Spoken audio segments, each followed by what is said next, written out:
करेंगे तो संभवतः यह नवरात्रि बहुत लाभकारी होगी।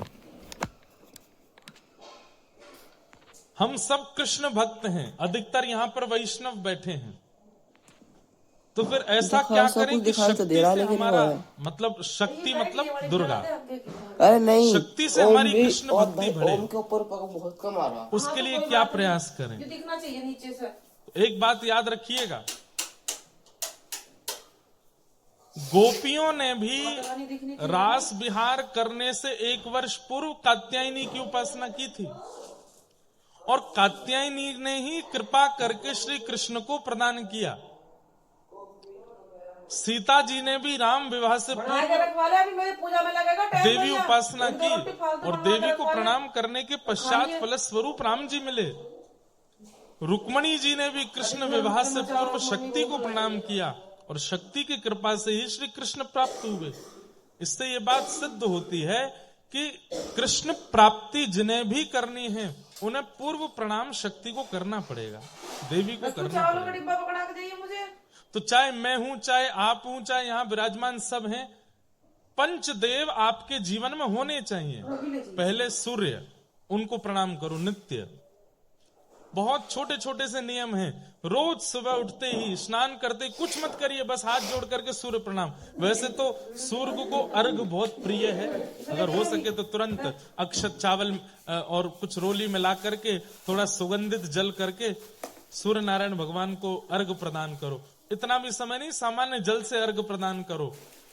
और अर्घ भी नहीं दे सकते तो कम से कम सूर्य नारायण भगवान की ओर देख करके प्रणाम करो, दंडवत कर लो रोज,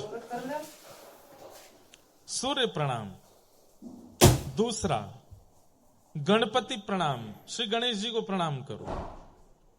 मंदिर दिख जाए तो बहुत अच्छी बात, नहीं दिखता है तो नेत्र बंद करके गणेश जी का स्मरण करके प्रणाम कर लो। तीसरा, शिव प्रणाम, महादेव को प्रणाम करो। चौथा, नारायण को प्रणाम करो, शंख चक्र गदा पद्मधारी श्रीमन नारायण। और पांचवा, शक्ति को प्रणाम करो, दुर्गा को प्रणाम करो। ये 5 प्रणाम रोज करने वाले व्यक्ति का कभी अनित नहीं हो सकता। ये 5 प्रणाम नित्य करने चाहिए। तो मैं जो निवेदन कर रहा था वो बात आप बहुत ध्यान से सुनिए। 5 प्रणाम, सबसे पहला सूर्य को, गणपति को, शिव को, नारायण को और शक्ति को, ये 5 प्रणाम नित्य किया कीजिए सुबह उठ करके। और उनमें भी अभी जो ये नवरात्रि के दिन चल रहे हैं,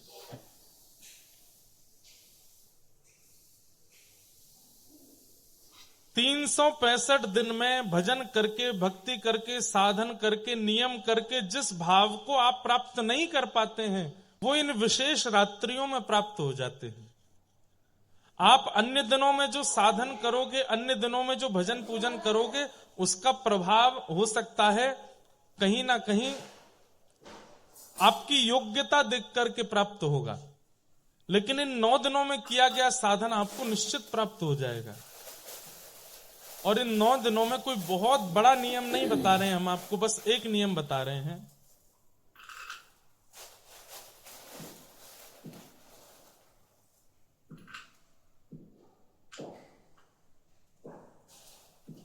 जय जय गिरिवर राज किशोरी, जय महेश मुख चंद्र चकोरी, जय गजवदन षडानन माता, जगत जननी दामिनी युति गाता।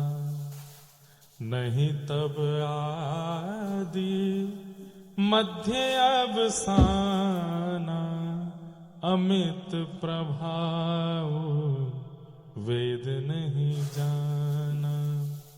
भव भव विभव पराभव कारिणी, विश्व विमोहिनी स्ववस विहारिणी। बस ये पंक्तियां गौरी स्तुति की रोज गानी है 9 दिन तक।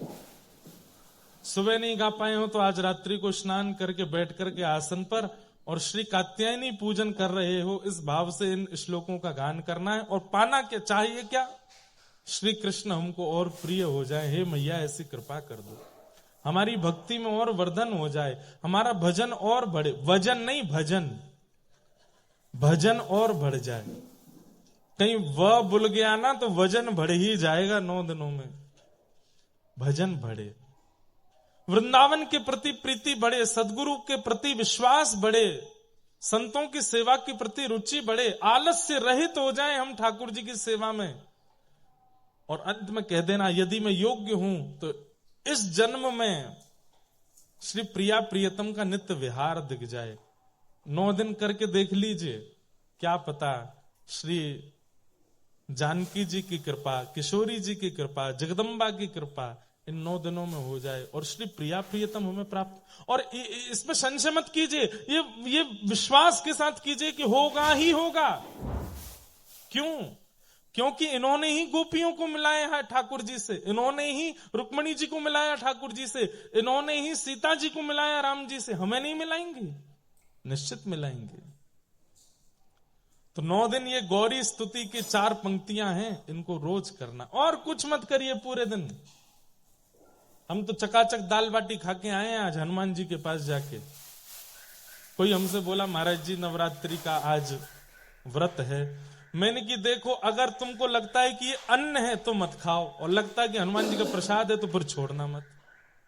मैं प्रसाद छोड़ोगे तो अपराध लगेगा और अन्न खाओगे तो पाप लगेगा। अब सोच लो क्या करना है। हमारी बढ़िया रीति है। देखो, आप कहोगे महाराज जी तो फिर घर में भी तो अन्न ठाकुर जी को भोग लगाने के बाद प्रसाद हो गया, उसको भी पा सकते हैं। वो आपने अपने पैसे से खरीदा, अपने हाथ से बनाया, बना करके सिद्ध करके ठाकुर जी को भोग लगाया है। पर मंदिर में तो ठाकुर जी के सन्मुख का प्रसाद आपको दिया गया है। आपने प्रयास करके, आपने खरीद करके नहीं दिया, वहां पर अपने धन से नहीं खरीदा उसको, ठाकुर जी का प्रसाद है। तो अन्न के प्रति, प्रसाद के प्रति अन्न बुद्धि यदि रखोगे तो वो दोषयुक्त होगा, लेकिन प्रसाद के प्रति प्रसाद बुद्धि।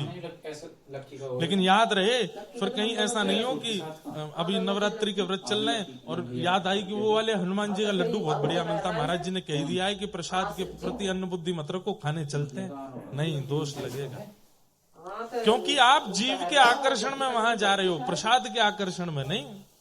प्रसाद के आकर्षण में जीव का स्वाद नहीं होता, प्रसाद के आकर्षण में तो प्रसाद का स्वाद होता है। तो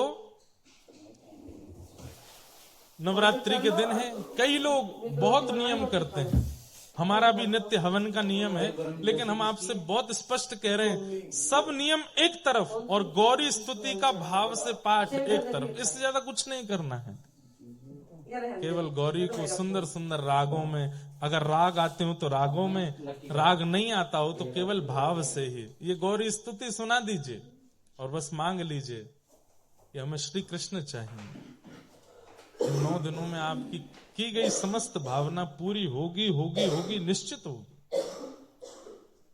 आज प्रथम दिन है, आज श्री शैलपुत्री मैया का पूजन होता है। शैलपुत्री मैया, अब देखो हम 9 देवियों के हर दिन, आज एक ही बताएंगे, कल 2 देवियों के बता देंगे, परसों 3, ताकि 7 दिन में पूरे हो जाए 9 दिन।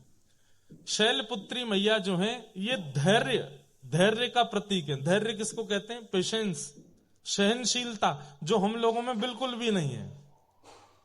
आज के दिन शैलपुत्री मैया का पूजन करने से धैर्य का वर्धन होता है, और धैर्य की कामना से ही आज का पूजन करना चाहिए कि हमारे अंदर धैर्य आवे। बहुत विचलित रहते हैं हम, आंख बंद करते इधर उधर भागता है हमारा मन। हे किशोरी जी, हे जानकी जी, हे श्री दुर्गा मैया, कृपा करना हमारे चित्त में धैर्य आवे। हे शैलपुत्री मैया, धैर्य, सहनशीलता। धैर्य के बिना मन एकाग्र नहीं रहता, मन विचलित रहता है यहां वहां, और भजन में धैर्य बहुत जरूरी है। तो आज के दिन शैलपुत्री मैया को पूजन इसलिए करते हैं ताकि उससे हमारे चित्त में धैर्य आवे। धैर्यवान नहीं है हम लोग। जरा कोई हमसे हमारी वास्तविकता बता दे तो हम मचल जाते हैं। कोई जरा आके हमसे कह दे तुम बहुत लोभी हो तो क्रोध आने लगता है। लेकिन चाहे दुनिया कुछ भी कह दे, हमारे चित्त को कोई फर्क ना पड़े, तो इसका मतलब आपके चित्त में धैर्य है। और वो धैर्य शैलपुत्री मैया प्रदान करती हैं। तो ऐसी शैलपुत्री मैया को हम बारंबार प्रणाम करते हैं, वंदन करते हैं। आज प्रथम देवी, अब बाकी की देवियों के रोज हम एक एक देवी का स्पर्श करते हुए चलेंगे, ताकि उनसे वह भाव हमें प्राप्त हो सके। हर वस्तु का प्रारंभ, चाहे वो विवाह का प्रारंभ हो, चाहे वो आपके नव जीवन का प्रारंभ हो, चाहे वो आपके नव कार्य का प्रारंभ हो, चाहे वो आपके नए व्यापार का प्रारंभ हो, नए संबंध का प्रारंभ हो, यदि उसमें धैर्य की नींव नहीं है वो टिक नहीं पाएगा। धैर्य यदि नहीं है तो वो धराशायी हो जाएगा। इसलिए नवरात्रि में पहले दिन शैलपुत्री मैया का पूजन किया जाता है, क्योंकि वो धैर्य की देवी है, धैर्य प्रदान करते हैं। तो आज की मैया से हम प्रार्थना करें कि आप हमें धैर्य प्रदान करो, हमारे चित्त में स्थिरता आवे, धैर्य आवे, पेशेंस आवे। ऐसी मैया को हम प्रणाम करते हैं और अब आगे के क्रम में प्रवेश करेंगे। अब हम लोग आगे के क्रम में प्रवेश करें। कल खूब जोर की वर्षा आ गई थी तो प्रसंग आधा ही रह गया। तो रात में नरसिंह मेहता हमारे स्वप्न में आए। हमने कि क्या हुआ महाराज? तो बोले बस प्रसंग पूरा करके आइए जल्दी। मैंने कहा आज जाति कथा में करेंगे। तो कल हम लोग सुन रहे थे कि कुछ संतों की जमात, ये प्रसंग सुना क्यों रहे थे कि ईर्ष्यालुओं को ठाकुर जी नहीं मिलते। नरसिंह मेहता से इतनी ईर्ष्या करते थे सारे जूनागढ़ वासी कि 700 मुद्रा लेकर के द्वारिका जा रहे उन संतों से कह दिया कि जाओ, यहां इस नगर का सबसे बड़ा सेठ नरसिंह है, 1000 मोहर से नीचे की तो वो हुंडी लिखता नहीं है, तुम लोग जाके चरण पकड़ लेना, रोने लग जाना, मूड मारने लगना और कैसे भी करके उनसे हुंडी लिखवा लेना, 700 सोने की मोहर उनके घर में धर देना। संतों ने वैसा ही किया। संतों को देख करके नरसिंह मेहता जी चरण धोने लगे, माला पहनाने लगे। अच्छा, उन मन चले लोगों ने पहले ही बता दिया था कि तुम नरसिंह मेहता के पास जाओगे तो वो तुम्हारे पैर छू करके, धो करके, माला पहना के मनाने का प्रयास करेगा कि तुम हुंडी मत लिखवाओ, लेकिन फिर भी तुम मानना नहीं, लिखवा लेना उससे। नरसिंह मेहता तो बेचारे संतों को देख के प्रणाम करते थे, चरण धोते थे, माला पहनाते थे। संत जन कहने लगे जरूर हमको मनाने की प्रक्रिया चल रही है कि हम हुंडी ना लिखवाएं। संतों ने कहा नरसिंह जी हमारा एक काम कर दीजिए। बोले क्या? हमको द्वारिका जाना है, बीच में बड़े लुटेरे और चोर उचक्के मिलते हैं, हमारा धन लूट लेंगे, हमारी पूरे विश्व भारत की यात्रा पूरी हो रही है, द्वारिका में हमको भंडारा करना है, ये 700 सोने की मोहर जैसे तैसे हमने बचाई है, इनको रख लीजिए, हुंडी लिख दीजिए। आपका कोई सेठ वहां हो या आपका कोई सेवक द्वारिका में हो, हम उसको जाके दिखा देंगे, वो हमको वहां 700 सोने की मोहर दे देगा, तो हम वहां अपना भंडारा कर लेंगे।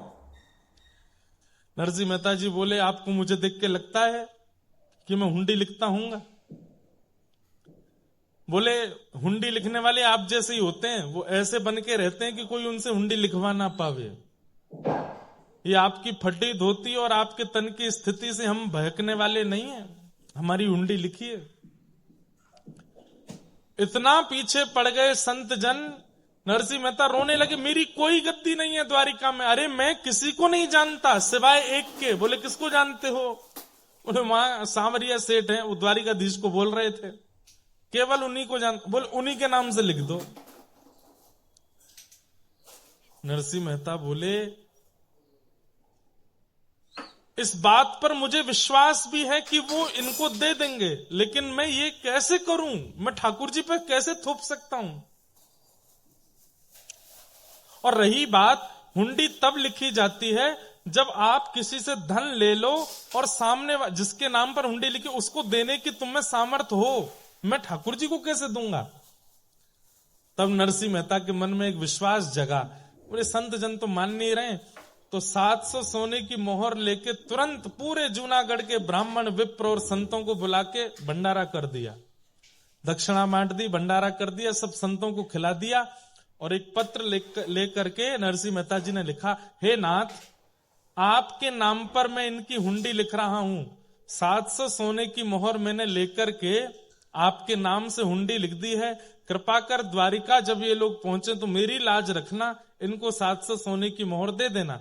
रही बात, मैंने आपको 700 मोहर दी नहीं तो फिर आप इनको कैसे दोगे? लेकिन मैं दे चुका हूं। कैसे? बोले, संतों के, ब्राह्मणों के हृदय में आप रहते हो, 700 सोने की मोहर का भंडारा करके मैंने आपको दे दिया है, इसलिए आप इनको दे दीजिएगा। संतों को पवा दिया मतलब ठाकुर जी तक पहुंच गया। बंधुओं, ठाकुर जी के संग कोई प्रक्रिया करने की इच्छा हो और ठाकुर जी नहीं मिल रहे हो तो किसी साधु, किसी महात्मा, किसी भक्त, किसी वैष्णव के साथ वो प्रक्रिया कर लो। प्रक्रिया के रूप में भोजन पवा दो, प्रक्रिया के रूप में उनको सुंदर वस्त्र दे दो, प्रक्रिया के रूप में उनका श्रृंगार कर दो, तिलक चंदन लगा दो, प्रक्रिया के रूप में उन्हें दक्षिणा दे दो, प्रक्रिया के रूप में इत्र लगा के सुगंधित कर दो, प्रक्रिया के रूप में माला पहना दो। कुछ बना के पवाने की इच्छा ठाकुर जी को है, संतों को पवा दो, क्योंकि संत सीधी डिलीवरी कराते हैं। ठाकुर जी भगवान का ब्लिंकेट है संत जन। ठाकुर जी के पोस्टमैन हैं सारे संत जन, भक्त जन, वैष्णव जन। जो ठाकुर जी को देना हो इनको दे दो, सब पहुंच जाता है वहां पे। पूज्य मलुकपीठ वाले महाराज जी एक बार कथा में बता रहे थे, सत्य घटना। बिहार के एक पंडित जी ने एक सेठ जी से जाके कहा कि हमको जगन्नाथपुरी जाना है, दान दक्षिणा कुछ है नहीं हमारे पास रास्ते के लिए, आप हमें कुछ दे दो। तो सेठ जी ने उनको 100 रुपया दे दिया, बहुत होता था 100 रुपया। और महात्मा जी से कह दिया कि ये 11 रुपए तो आपके आने जाने में खर्च होंगे, 5-6 रुपए में आपको प्रसाद वरसाद हो जाएगा, बाकी का जो बचेगा लगभग 80 रुपया ये श्री जगन्नाथ जी के मंदिर में चढ़ा देना हमारी तरफ से। तो ठीक है। महात्मा गए, जगन्नाथपुरी पहुंच करके उन्होंने खूब सुंदर सेवा करी, संत जनों को खूब प्रसाद पवाया, प्रसाद पवा के भंडारा आदि करा करके अंत में 11 रुपया बचा। 11 रुपया मंदिर में चढ़ा दिया। अब सेठ जी बोले, मैं सेठ जी को जाके बता दूंगा कि भाई हम 80 तो नहीं चढ़ा पाए, 11 बचे तो 11 चढ़ा दिए।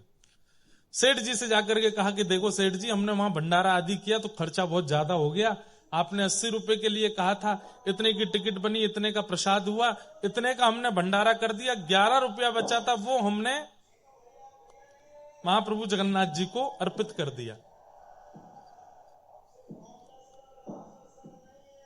100 में से 11 गए, कितने बचे?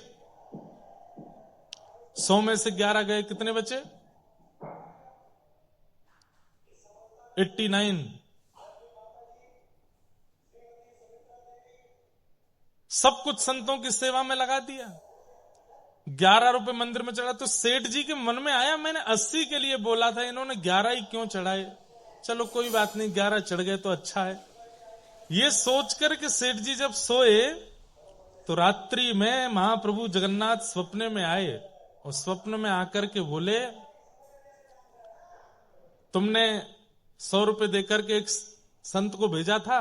बोले हाँ, उसमें से 89 रुपए हमने रख लिए हैं, 11 हमने छोड़ दिए हैं।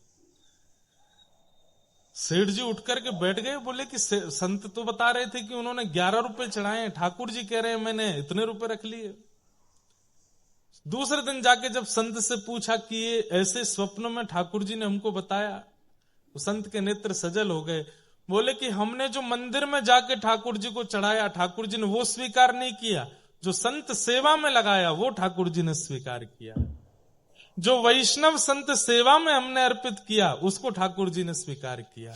जो गोलक में जाके चढ़ा के आए, ठाकुर जी के आगे रख के आए, वो ठाकुर जी ने स्वीकार नहीं किए। इसका मतलब ये नहीं कि आप भी मत चढ़ाओ, चढ़ाओ, मंदिर की प्रशासन की व्यवस्था के लिए तो चढ़ाओ, लेकिन उससे ज्यादा साधु सेवा, संत सेवा, वैष्णव सेवा। तो नरसिंह मेहता जी ने भी वही किया, संतों को पवा दिया और कहा द्वारिकाधीश हमने 700 सोने की मोहर भेज दी आपके पास, अब मेरी लाज रखना। संतों को हुंडी देकर के भेज दिया लिख करके। संत जन द्वारिका पहुंचे, वहां जाके ढूंढने लगे सांवलिया सेठ कहां है, कहीं नहीं मिले। पूरी द्वारिका छान मारी, कोई सांवलिया सेठ नहीं। आधी रात जब हुई, संत जन जब रोने लगे गोमती तट पर जाकर के, आहा, अब हम भक्तमाल जी रखी नहीं है, नहीं तो मैं वो छप्पे पढ़ के सुनाता। इतना सुंदर है, श्री प्रियादास जी ने इतनी सुंदर टीका करी है। कैसी सुंदर पाग बांध करके, घुंघराले केश में श्री ठाकुर जी हाथ में छड़ी लेकर के, जूती पहन करके, श्रेष्ठ वस्त्र पहन करके, गले में सुंदर हार पहन के, हीरे दमकाते हुए, अदब से चलते हुए आ रहे हैं। अरे भैया, हमारे सेठ श्री नरसिंह मेहता जी ने किसी को हुंडी लेकर के भेजा है क्या? जैसी नरसिंह मेहता का नाम सुना, संत जन उठ गए, बोले भैया तुम कौन? बोले हम सांवरिया सेठ। आहा, दर्शन करके सब नतमस्तक हो गए। हुंडी जैसे ही, वो लिखी हुई हुंडी जैसे ही दी, पढ़ करके ठाकुर जी ने अपने सिर से लगाया और कहा कि महाराज आप लोग कितने भाग्यशाली हैं। बोले क्यों? हमारे नरसिंह जी के दर्शन करके आए हो। बोले नरसिंह जी देखने में तो बड़े सामान्य लगते हैं और आप उनके सेवक हो, आप इतने अद्भुत लगते हो। बोले मेरे जैसे सेवक हजारों हैं उनके, नरसिंह जी तो बड़े अद्भुत हैं। 700 सोने की मोहर तुरंत पकड़ा दी। बोले ये 700 सोने की मोहर तो आपकी जो आपने दी थी वो है, इसके अलावा आप मेरे सेठ जी के यहाँ से आए हो तो मैं कोई कमी नहीं छोड़ना चाहता। लेकर के गए सोने की थाली में भोजन, खूब सुंदर सुंदर पकवान पवाए, संत सेवा कराई, खूब दक्षिणा ऊपर से प्रदान कर दी। संत जन बड़े प्रसन्न हुए। ठाकुर जी ने उल्टा पत्र लिखा और कहा, हे नरसिंह जी, संसार ने मुझे चोर कह करके बुलाया, संसार ने मुझे ये कह करके बुलाया, संसार ने मुझे इतने इतने लालचन लगाए, लेकिन आप कितने अच्छे हैं, आपने मुझे सेठ कह करके पुकारा, सांवरिया सेठ। मैं आपसे बहुत प्रेम करता हूँ, जल्द ही आपसे मिलूंगा। ऐसा पत्र लिख करके ठाकुर जी ने संतों के द्वारा भिजवाया, जाओ हमारे सेठ जी को दे देना। नरसिंह मेहता के पास जैसे ही संत पहुंचे, नरसिंह मेहता बोले अब पिटाई होगी। क्यों? इनको 700 सोने की मोहर मिली नहीं होगी द्वारिका में, तभी मारने आए हैं मुझे। लौट करके संत जन आए, नरसिंह मेहता बोले भगवान मुझे क्षमा कर दो। बोले क्यों, आपको मोहर मिल गई? बोले 700 सोने की मोहर तो मिल गई, हमारा संत वो भी हो गया, ऊपर से तुम्हारे वो सेवक ने इतनी दक्षिणा दी हमको, सोने की थाली, सोने की कटोरी, सोने की चम्मच, अरे सब कुछ प्रदान किया। अरे नरसिंह मेहता जी, तुम्हारा वो सेवक इतना सुंदर था, क्या बताएं उसके रूप की। सफेद धोती, सफेद अचकन, सफेद पगड़ी, सफेद बैंत, ऐसी सुंदर उसकी जूती। नेत्र तो कहते ही बनते हैं, कमल जैसे नेत्र थे। आहा, जब बोलता था तो ऐसा लगता था जैसे मानो पुष्प बरस रहे हों। एक बार उसने हमारा स्पर्श भी किया था, क्या बताएं, उसका स्पर्श पाके तो हम धन्य हो गए। अरे नरसिंह जी, कैसा सुंदर सेवक है आपका। हमको ऐसा सेवक मिलता तो हम तो अपने पास ही रखते, अपने से दूर जाने ही नहीं देते। नरसिंह जी बोले पता नहीं किसकी बात कर रहे हैं, समझ में तो आ रहा था ठाकुर जी ने कुछ तो लीला करी होगी। अच्छा, तुम्हारे सेवक ने ये पत्र लिख करके भेजा।